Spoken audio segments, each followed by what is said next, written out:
Online exam ಕಳಿಸಿ ಮಾಡ್ತಾ ಇದ್ದೀನಿ. ಅತಿ ಹೆಚ್ಚು ಮಾವು ಇದೆ ರಾಜ್ಯದ ಮಾವು ಬೆಳೆಗಾರರು ಸುಮಾರು 101 ಕೋಟಿ ರೂಪಾಯಿ ಪರಿಹಾರ ಧನವನ್ನು ಮೀಸಲಿಟ್ಟಿದೆ. ಯಾರ್ಯಾರು ಹಾಕಿದ್ದಾರೆ ಅವರೆಲ್ಲರಿಗೂ ಆ ಹಣ ಸಿಗ್ತದೆ. ಅದನ್ನು ಸಹ ಇವತ್ತು ಮತ್ತು ಎಕ್ಸಾಮಿಷನ್ 10 ಟನ್ ಇದ್ರಿಂದ 20 ಟನ್ ಮಾಡಬೇಕು ಒಂದು ಎಲೆಕ್ಟ್ರಿಸಿಟಿಗೆ ಸರ್ಕಾರಕ್ಕೆ ಕೊಡಲಿ ಅಂತ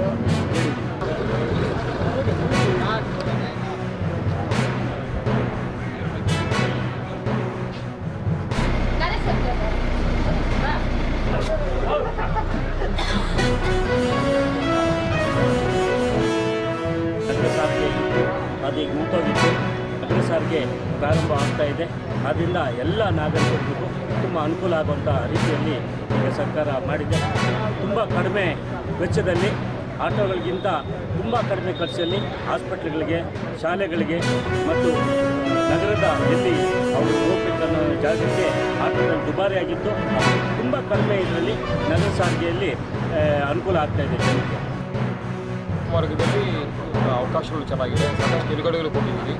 ಸೊ ಪ್ರತಿ ಅರ್ಧ ಕಿಲೋಮೀಟರ್ಗೆ ನಿಲುಗಡೆ ಕೊಟ್ಟಿದ್ದೀವಿ. ಮತ್ತು ಬಸ್ ಕೂಡ ನಾವು ಬೆಂಗಳೂರಿನ ನಮ್ಮ BMTC ನಗರ ಸಾರಿಗೆ ಇದೆ, ಅದೇ ಥರ double door bus with pneumatic ಇರ್ತದೆ.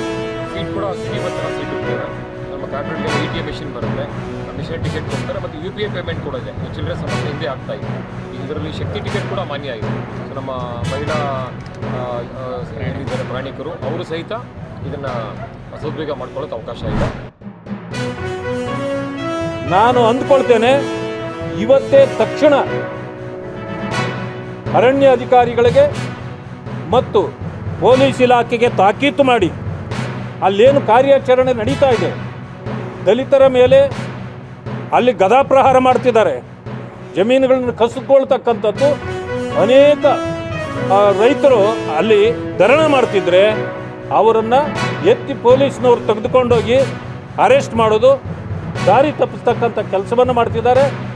ಆದ್ದರಿಂದ ತಕ್ಷಣಕ್ಕೆ ಅದನ್ನು ಸ್ಥಗಿತಗೊಳಿಸಬೇಕು, ನಿಲ್ಲಿಸಬೇಕು.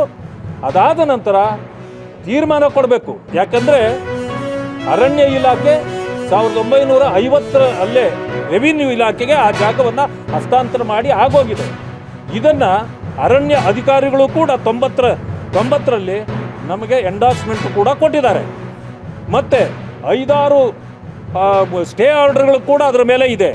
ಇದ್ದರೂ ಕೂಡ ನಮ್ಮ ಮೇಲೆ ಬೇಕಾದರೆ ಕಂಟೆಂಪ್ಟ್ ಆಫ್ ಕೋರ್ಟ್ ಹಾಕಿ ಆದರೆ ನಮಗೆ ಸರ್ಕಾರ ಒಂದು ಟಾಸ್ಕ್ ಕೊಟ್ಟಿದೆ, ನಾವು ಮಾಡಲೇಬೇಕು, ಇಲ್ಲಾಂದರೆ ನಮಗೆ ತೊಂದರೆ ಆಗುತ್ತೆ ಅಂತೇಳಿ ಅಧಿಕಾರಿಗಳು ಹೇಳ್ತಕ್ಕಂಥದ್ದು ಹಾಸ್ಯಾಸ್ಪದವಾಗಿದೆ.